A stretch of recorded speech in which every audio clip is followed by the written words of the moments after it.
Hi guys, my name is Burton. Welcome to 11th tutorial on ISO MSG. On ISO 8583.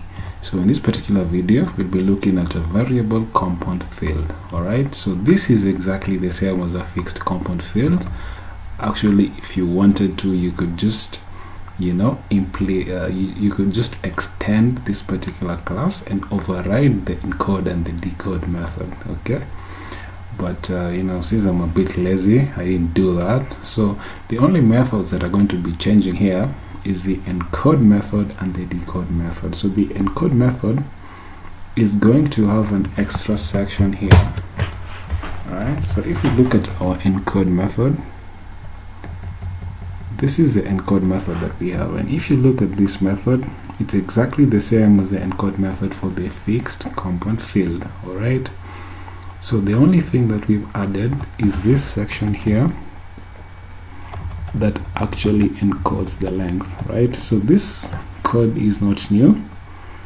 We've used this particular code in other methods too, right? In other encode methods for other different types of fields, guys. So this is actually not new. Okay, so if you look at this, you'll see it's exactly the same as we've used in other methods.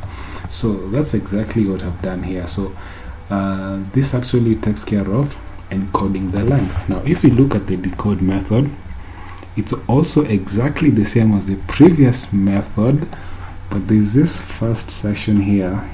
This part takes care of decoding the length of our variable compound field.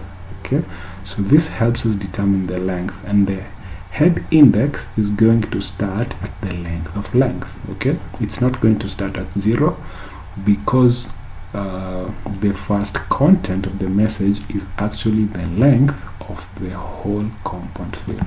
Okay, the rest of the code is exactly the same, so you can figure out a way you can actually avoid this repetition. I'll do that myself, guys, because this is just the first I've not even actually committed this code, so I'm going to do this on future commits. So that's it for this particular video, guys. So in the next video, I'll be showing you how to actually create a whole message. So we'll encode a whole echo message, then decode a whole echo message.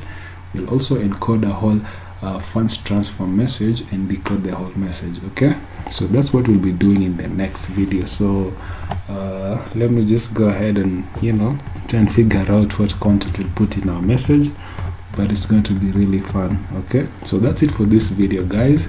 Thanks for watching and see you in the next video. Bye.